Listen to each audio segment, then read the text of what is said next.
This case is one of the most horrific cases I ever heard. This is a 14-year-old that was murdered, raped, had her hands cut off, and her throat almost cut off. This is an absolute animal that came into our town. On March 24th, investigators entered an abandoned house in East Toledo to follow up on a lead in a missing child case. The building had been vacant for years, damaged by a fire no one had ever fully explained. But that morning, officers moved carefully through the structure, and within minutes they requested additional units. Something inside required the coroner. Word reached the crowd gathering outside long before officials confirmed anything. A young girl had been found in the upstairs portion of the house, and people quietly asked whether it might be the 13-year-old who had been missing for nearly a week. Her family had been pleading for information, her school had reported her absence, and volunteers had spent days handing out flyers.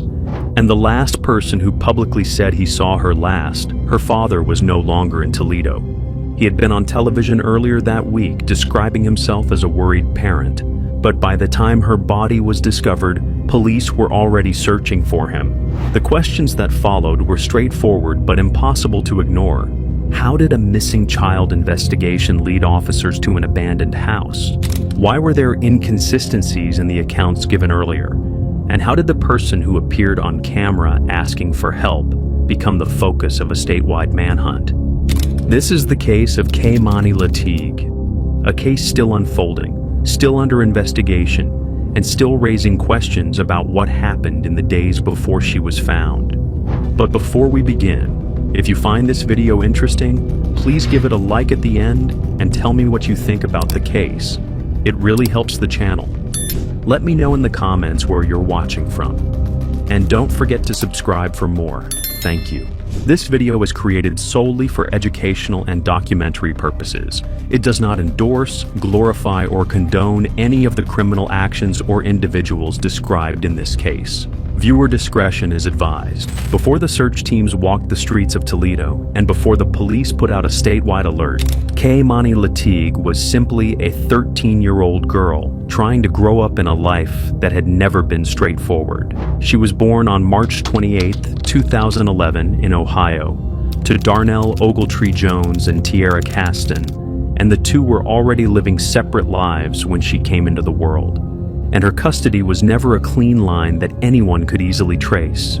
From the beginning, Kei'Mani's life was divided between adults who loved her, but struggled to create a stable place where she could stay for long. When she was still a baby, she lived with her mother's godmother, a woman who stepped in before Kei'Mani was even a year old. This godmother helped raise her, helped provide for her, and continued doing so even years later. But as Kei'Mani grew, things changed, and around 2019 or 2020, she moved in with her grandmother Dorothy Latigue in Toledo. Dorothy took on the responsibility of raising her, even though the legal paperwork confirming guardianship didn't come until 2024, long after Dorothy had already been doing the work.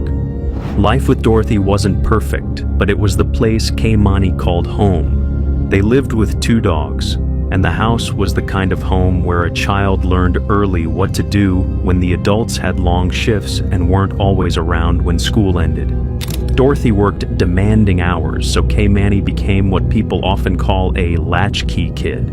She had her own set of keys, she carried a phone, and she followed a routine that she rarely broke.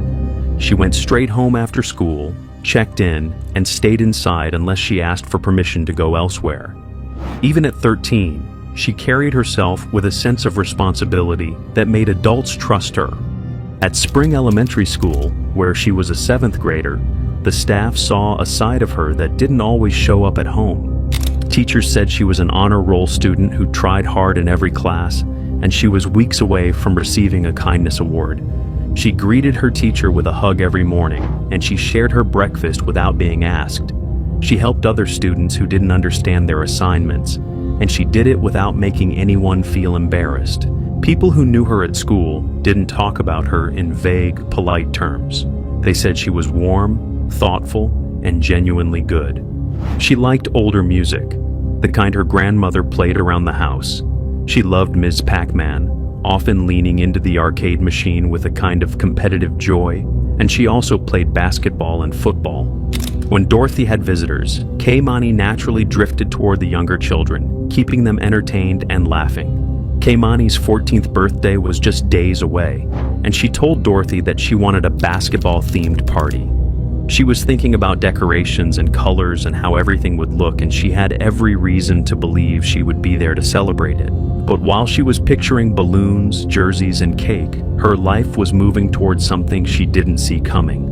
On Saturday, March 15th, Kei'Mani spent the day with her mother, Tiara Caston, and that visit began when Darnell Jones dropped her off in front of Tiara's home. Tiara later said that Dorothy, the grandmother raising Kei'Mani, had given him permission to bring her by, and there was nothing unusual about that arrangement. They were a complicated family, but they still tried to make space for moments that felt simple and familiar.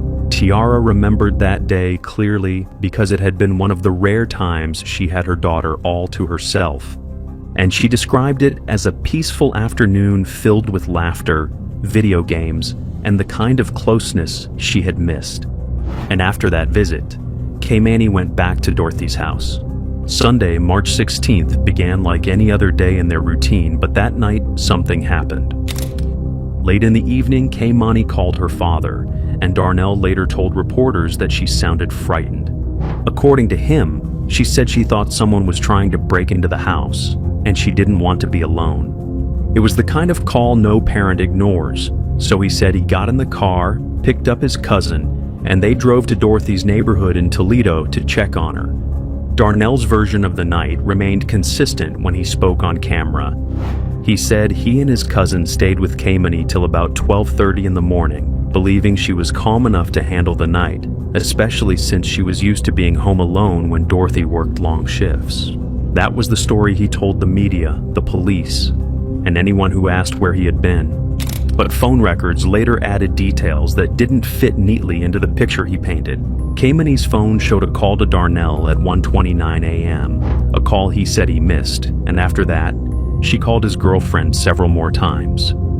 The timing suggested she had still been trying to reach someone even after he claimed he had reassured her and left. And by the time Monday morning came, the girl who always went straight home and always showed up for school suddenly wasn't anywhere. When Dorothy Latigue came home on Monday morning, she expected to walk into the same quiet routine she had lived with for years. She had worked an early shift and the house should have been locked the way she left it, with Kei'Mani getting ready for school or already on her way. But the moment she stepped onto the porch, she felt something was wrong. The front door was unlocked, hanging open in a way that seemed strange, because Kei'Mani never left that door open, not even once. She pushed the door the rest of the way and immediately saw that the house wasn't just unlocked. It was in complete disarray and nothing about it felt familiar. Dorothy walked through the living room, trying to understand what she was looking at, and the first thing she noticed was the gas stove, turned on without a flame. The house felt like someone had left in a hurry or like someone had been interrupted before they could finish whatever they were doing. She moved farther into the living room and saw Kei'Mani's glasses lying beside the couch. That struck her hard because Kei'Mani needed her glasses for most activities, and near the glasses were her underwear, and the confusion only deepened when she saw Kei'Mani's pajamas on the dining room floor, tossed aside. Her keys were still inside too, and that was the moment Dorothy's worry turned into fear, because Kei'Mani would never walk out of the house without them. She called out her name and walked through every room, but the house stayed quiet in a way that felt wrong. She grabbed her phone and dialed Kei'Mani's number. It rang once, then went straight to voicemail. She tried again, and the same thing happened, so she did what any guardian would do in that moment. She called 911. But before police even reached the house, Dorothy called the school.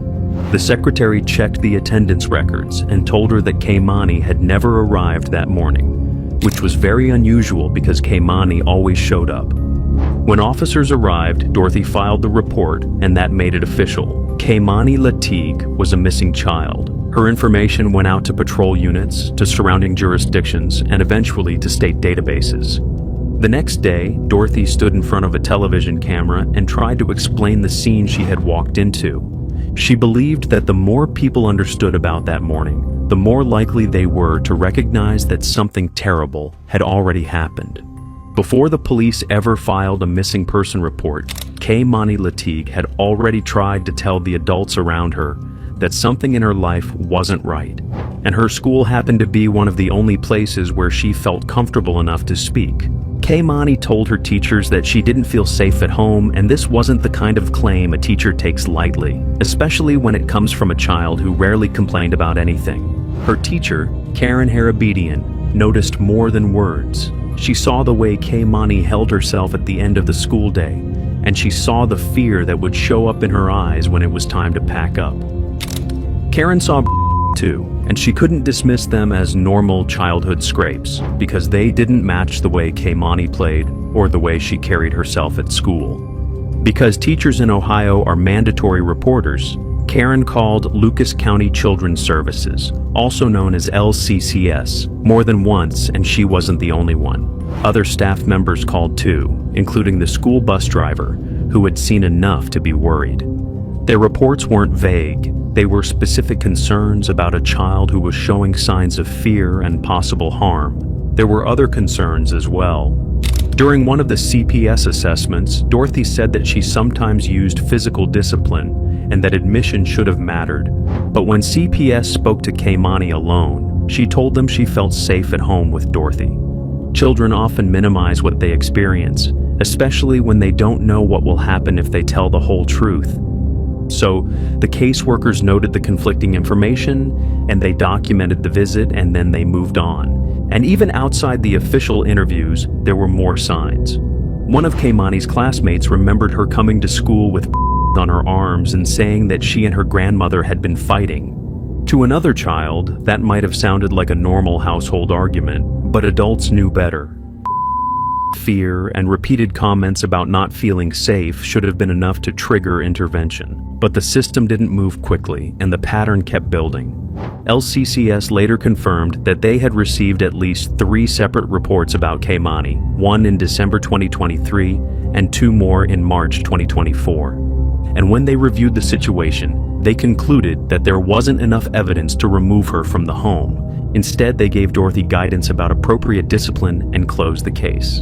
And that was why, when news spread that Kei'Mani was missing, her teachers said they felt a familiar kind of shock. They weren't surprised that something bad had happened. They were only surprised it had gone this far. On March 21st, the community organized a search party, and volunteers from the neighborhood, nearby towns, and surrounding counties showed up with flyers, flashlights, and the kind of determination that only appears when a child is missing. People walked through parks, alleys, abandoned lots, and wooded paths, and they stopped cars at intersections to hand out pictures of a 13-year-old girl whose smile they hoped someone recognized. Strangers who had never met her stepped into the search as if she belonged to all of them, because they understood that children don't simply disappear without someone noticing. While the search groups moved across the city, Tiara Caston Kei'Mani's mother was collapsing under the weight of fear no parent imagined they would ever feel. She held up the flyer with shaking hands and begged people to share her daughter's face, repeating that she just needed one person to see the photo and say they recognized the child. I have not ate in 3 days. We need all the support we can get from anybody. We don't care who it is. Please just come out and help us find my niece. The next day, Sunday, March 23rd, a felony abduction charge filed against Darnell Jones. Jones is Kei'Mani's dad, and court records show he was the last person with her before she went missing. This man has been to my house several times. He usually takes her for weekends to his house to visit with him and his other children. And I feel deceived.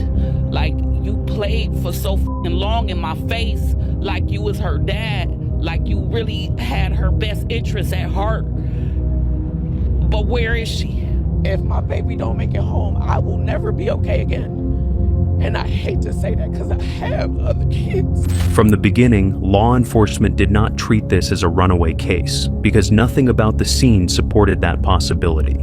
The trashed house, the unlocked door, the glasses, the keys, the stove, all pointed in one direction. Kei'Mani was responsible, predictable, and deeply anchored in routines. She never broke those patterns, so detectives quickly leaned toward abduction, and the case escalated in urgency within hours. And while officers canvassed neighborhoods and interviewed anyone who might have seen or heard something, one detail kept rising to the surface. Darnell Jones had been the last confirmed person to see her. Investigators took note of that immediately, and as they sat with him for formal interviews, they started noticing that some details of his story shifted depending on how the questions were asked. He repeated the broad outline, but the small things, the timing, the sequence, the calls, didn't always line up in the same way. Detectives compared his statements to phone records, to Dorothy's account, and to the physical evidence inside the house. And each time they did, the inconsistencies widened. But long before detectives began comparing Darnell Jones's timelines to phone records, his name had already appeared in court files and police databases across Ohio. His history stretched back to his late teens, and it showed a pattern that was impossible to ignore once investigators pulled the documents. He had been arrested for drunk and disorderly conduct several times when he was still very young, and those early charges led to frequent court appearances where judges warned him to change his behavior. But he moved through those years without much stability, and the pattern continued into adulthood, creating a long trail of cases that painted a consistent picture of turmoil.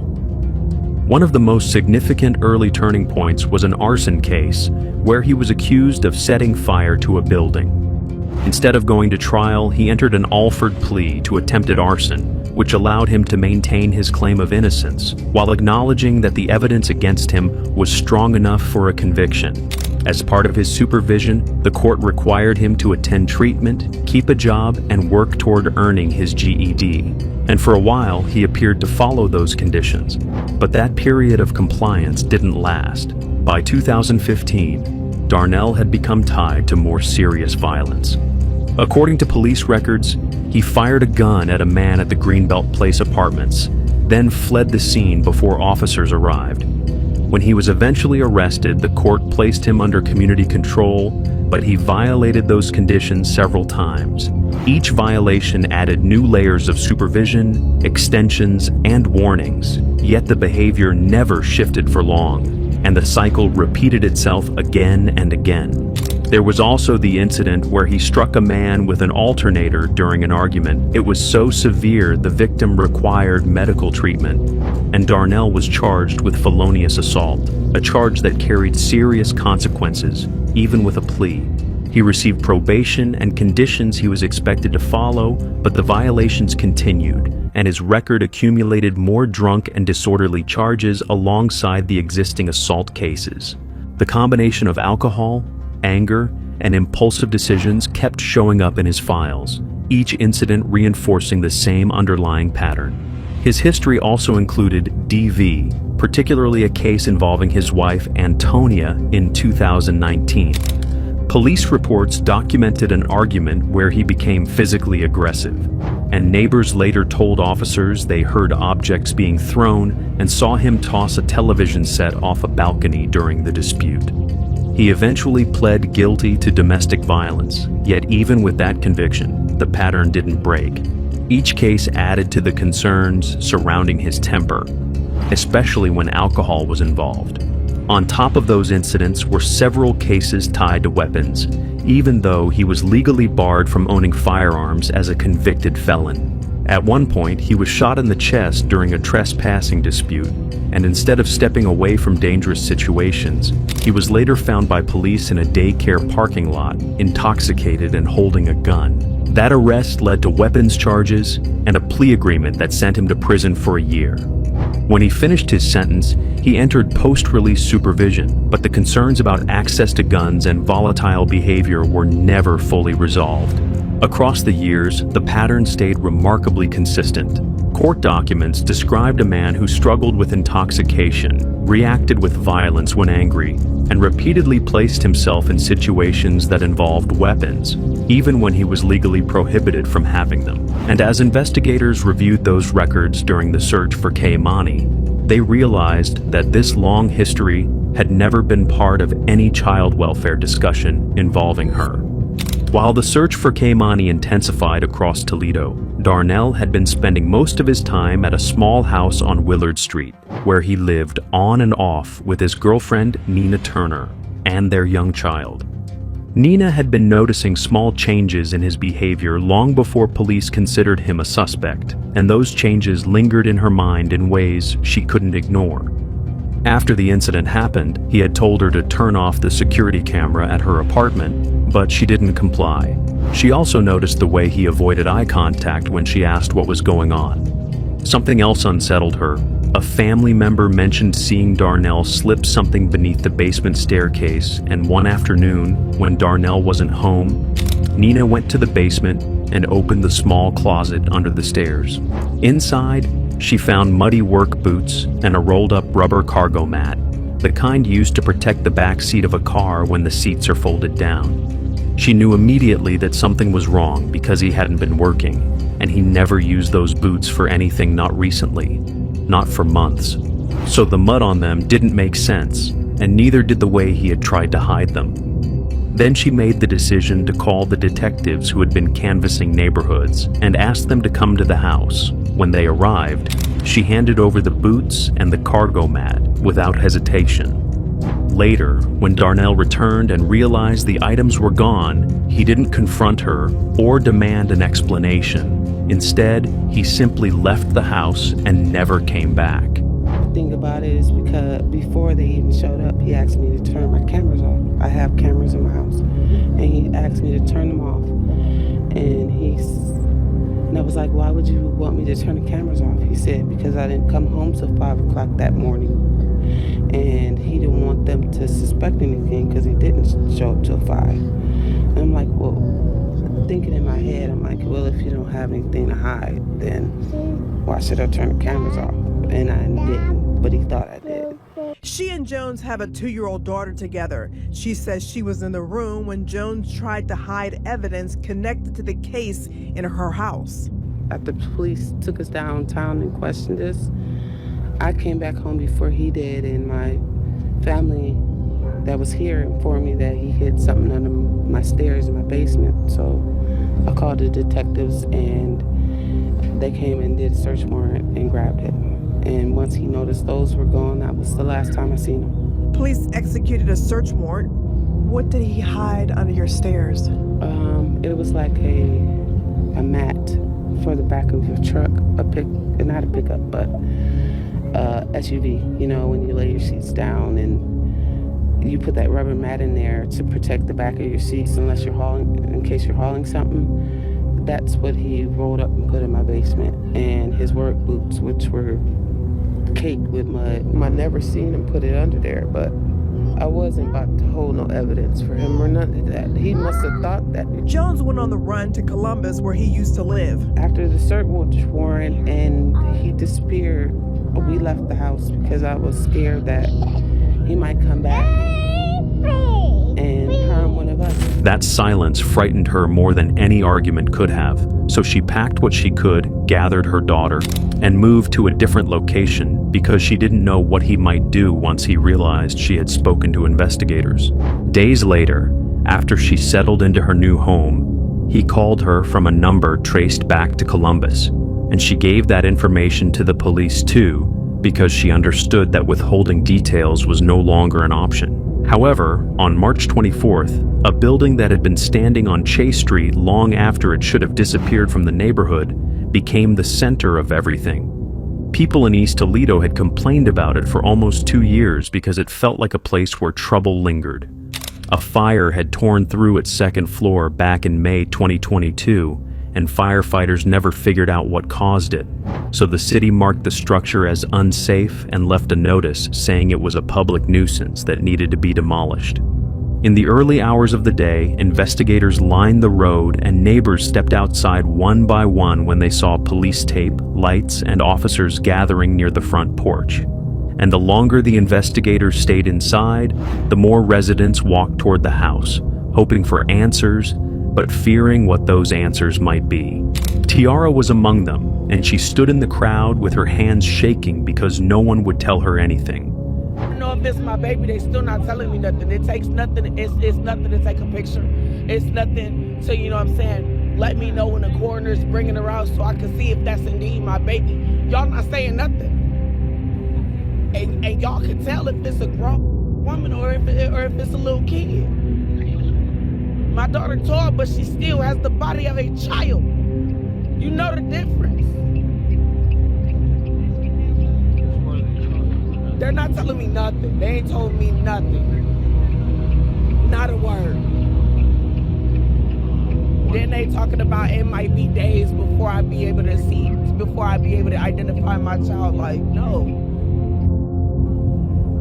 Inside the house, investigators found the body of a teenage girl, but they didn't announce anything right away because they needed the coroner, and they needed the confirmation to be official. But word started spreading through the street before anyone came out to speak. People tried to read the expressions of the officers as they moved in and out of the doorway, and each minute made the truth harder to deny. And finally, the confirmation came. The coroner identified the girl as 13-year-old Kei'Mani Latigue, and the cause of death was ruled a homicide from injuries that no child should ever have suffered. Tiara collapsed when she heard it. She fell to her knees in front of strangers who tried to steady her, while she cried out for a daughter she'd been begging people to help find. Officers formed a wall around her when the crowd surged forward, and for a moment, Chase Street was filled with people crying, praying, and trying to make sense of the cruelty that had reached into a child's life and taken it away. Later that day, the mayor addressed the city and said it was one of the worst cases Toledo had ever faced, and the police chief admitted that even after 3 decades on the force, the cruelty of what they had just uncovered still stunned him. In the hours after Kei'Mani's body was identified, the grief inside Toledo spilled into the streets, and it did so fast. People gathered outside Dorothy Latigue's house within minutes of the news spreading. And what started as whispered anger quickly grew into shouting because rumors moved faster than facts. Some believed she had failed to protect her granddaughter, and others believed she knew more than she was saying, and those assumptions turned into threats. Dorothy wasn't even home yet when neighbors called her to warn her not to come back because a crowd was waiting outside, and some people were talking about harming her. She later said she heard someone threaten to blow up her house and others saying they would deal with her once she walked through the door. My first question for you, yesterday lots of things was going on. We want to know specifically at your home, there was a lot of speculation online that you were being arrested, but when we checked with police, that was not the case. So can you further clarify on exactly what did happen yesterday at your home? Well, I was called and told that there was a mob of people in front of my house. They were angry. It was more or less the people that were here earlier waiting to see if it was Kei'Mani that was in the home. And basically some people from the neighborhood had contacted me and said that there was a mob in front of my house and they were talking about what they were going to do to me once I came home. So the police, the detective, said that she would have a unit come out and help me get my things and more or less escort me off the property. I asked to be handcuffed just so they can get the away from my property. Are you scared? So no, I was never arrested. I was taken downtown, but I was never arrested. Are you scared for your safety right now? I am. What are some of the things that you've been hearing and receiving from people? They said they was going to blow up my house. They said they was going to do harm to me. It's just been a barrage of the different things that they've been stating. The fear in those messages was enough for police to act. The next night, the city held a large candlelight vigil for Kei'Mani. Teachers, parents, friends, neighbors, and people who had never met her gathered under the same sky because the story had spread through the city. They held candles, prayed, and stood quietly in front of posters showing the girl who smiled in every school picture she ever took. But even while the city mourned openly and demanded accountability, the man who insisted he had done nothing but try to protect his daughter was already gone. He was on the run. When Toledo issued the statewide BOLO for Darnell Jones, it moved fast because detectives already believed he had left the city. His name, his alias, the vehicle linked to him, and his photographs were sent to departments across Ohio. The strongest lead came from someone who had already risked her safety once, Nina Turner, who told investigators that the number he used after disappearing traced back to Columbus.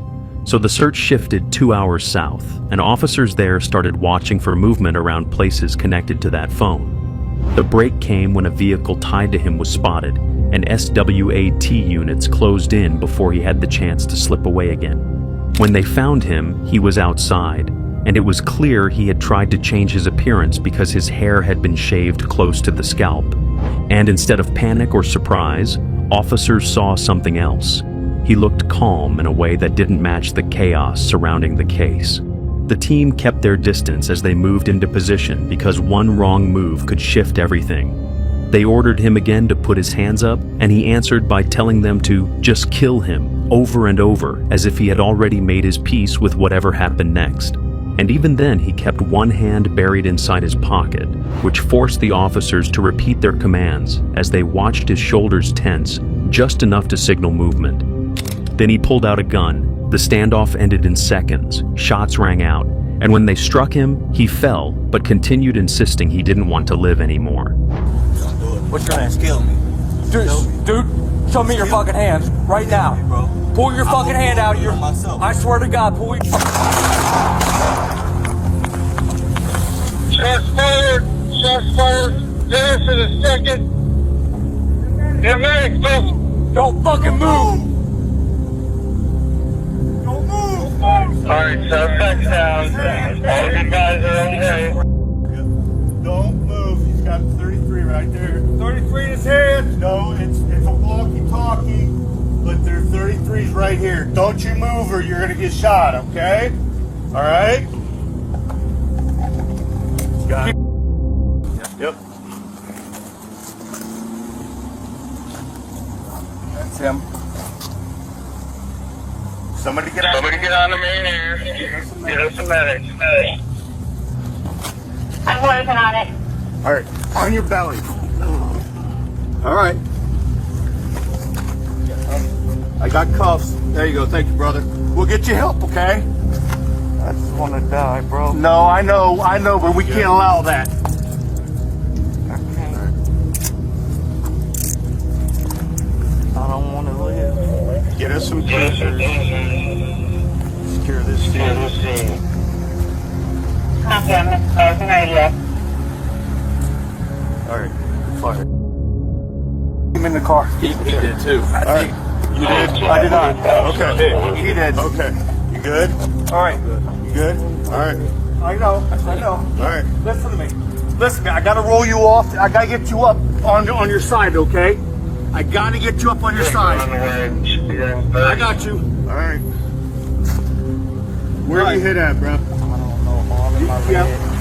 On your leg. He's all hit right here. I know. He's hitting his arm once.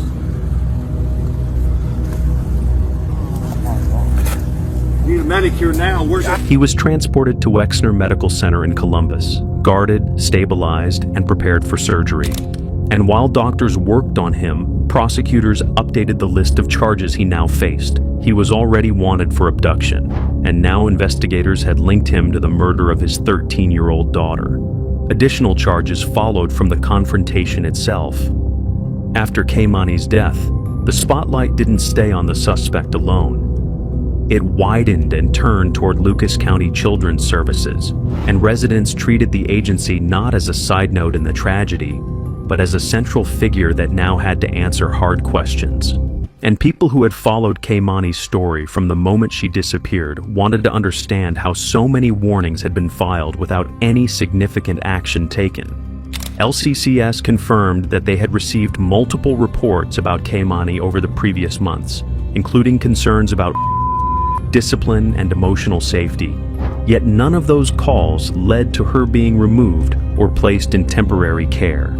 And while they had spoken with her alone and believed she felt safe in Dorothy's home, residents argued that the agency missed a pattern that had been obvious to teachers who saw her almost every day. Inside the agency, caseworkers painted a picture of a system stretched far beyond its limits. They described what Mondays looked like: 17 or 18 new intakes waiting to be assigned before they even logged into their computers, and units that were supposed to have 5 workers operating with only 2. The emotional toll was heavy, the hours were long, and turnover was so common that new workers often lasted only a short time before the pressure pushed them out. Every resignation meant fewer hands to manage rising caseloads, and that meant more delays, more cracks, and more children whose cases didn't get the attention they deserved.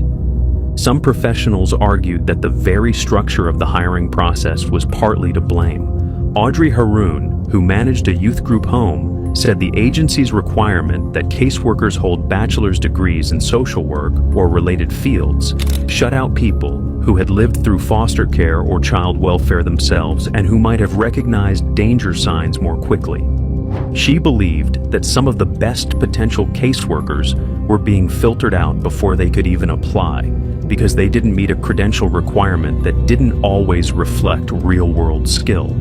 The backlash grew strong enough that county commissioners decided they needed an independent review from outside the agency. They proposed a citizens task force, and within 24 hours, more than 30 people applied. By the time the deadline passed, over 200 applications were waiting to be reviewed. Applicants needed to meet at least one of several criteria: lived experience in the system, professional experience with child welfare, backgrounds in safety or criminal justice, status as a mandatory reporter, or recognized community leadership. The conversation in Toledo shifted from grief to reform, and Kei'Mani's name appeared in discussions not only about her life and loss, but also about the structural weaknesses that needed to be repaired.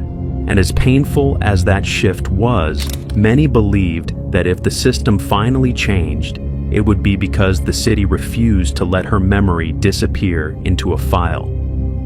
Once Darnell Jones was stabilized at Wexner Medical Center and formally booked, the legal system moved quickly. A Lucas County grand jury returned an indictment that stretched across 15 separate counts, and the list showed how far-reaching the case had become. He faced charges for kidnapping, multiple offenses, evidence tampering, assaulting officers, and aggravated murder. And because of the severity of those charges, prosecutors confirmed that his case qualified as Ohio's first death penalty case in more than a decade, which immediately placed it under intense public scrutiny. Court records showed that at one point he admitted to being involved, but when he stood before the judge, he entered a not guilty plea. And under the law, he remained presumed innocent unless the state proved otherwise. His defense team were 2 attorneys assigned to represent him in what would inevitably be a long and complicated case. Bond became the first major battle. Initially, Darnell was held on a $4 million bond, a number high enough to reflect the severity of the allegations. But prosecutors argued that even that amount wasn't enough, and they pushed for the court to remove Bond entirely so he wouldn't have the chance to be released. The defense asked for time to reconsider a fair amount, but Judge Goulding sided with the state.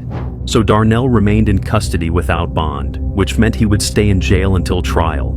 During his early court appearances, he wore what the public quickly recognized as a turtle suit, the green, thick, suicide prevention garment issued to inmates who were considered at risk of harming themselves. The decision to place him in that suit came from the jail's mental health and safety protocols, especially considering the behavior officers had witnessed during the Columbus standoff.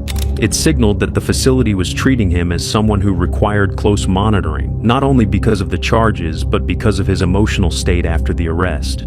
Meanwhile, investigators continued gathering evidence beyond what had already put him in handcuffs. They executed a search warrant at the home of his cousin, seizing devices, GPS data, and other items they believed might clarify the timeline. They also pulled phone records that contradicted earlier statements made by Darnell's mother about when she last had contact with him, which suggested that she may have known more than she initially said. And while Dorothy had repeatedly stated that she and Kei'Mani lived alone, police uncovered calls linked to Lisa White, the woman who sometimes stayed in the home and watched Kei'Mani, even though she claimed she wasn't there the night the girl disappeared. These developments surfaced quickly and were still unfolding when the case entered the court system, which meant the investigation continued to widen even as attorneys prepared for trial. And every new piece of information hinted that the story around Kei'Mani's final moments might be more complicated than anyone first understood. After investigators finished their work inside the abandoned house on Chase Street, the city moved quickly to erase the place where the community's heartbreak had begun. The property had already been marked for demolition, but officials accelerated the timeline because people couldn't bear to pass the house knowing what had happened there. So crews prepared the site, and volunteers came together to save everything the neighborhood had left for Kei'Mani: every candle, every stuffed toy, every folded note. They carried the memorial piece by piece to a safer spot nearby. The move took almost 2 hours, and when they finished, the new memorial stood taller than the first. Then something unsettling happened. The house caught fire again before crews could tear it down. Officials didn't immediately know how it started, but they suspected arson. At the new memorial site, people used spray paint to say what they felt the city had failed to say earlier. Words like, "Her life mattered," "You let them silence her," and "CSB, where's your accountability?" covered the walls. As the city prepared to lay Kei'Mani to rest, another dispute surfaced. Both Tiara and Dorothy believed they should be the one to decide her funeral arrangements, and a court had to intervene because their tension had grown the way grief often does, quiet at first, then overwhelming. The judge granted Dorothy the right to oversee the service because Kei'Mani had lived with her for more than 5 years. Donations the public had given were transferred from one funeral home to another as the details shifted, but people continued giving because they wanted to do something, anything that felt helpful in a moment when no one knew. In the end, Kei'Mani's story didn't fade into the background the way so many stories do. As 2025 ended, Kei'Mani Latigue's case was still unfinished. Her father, Darnell Jones, faced 15 serious charges, and the judge kept the death penalty specifications in place.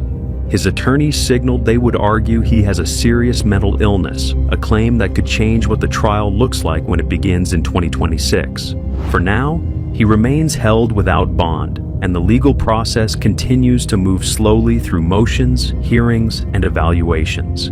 And even though the trial is still ahead, one thing is already clear: Kei'Mani Latigue will not be forgotten. Share your thoughts in the comments below, and don't forget to like and subscribe for more gripping true crime stories.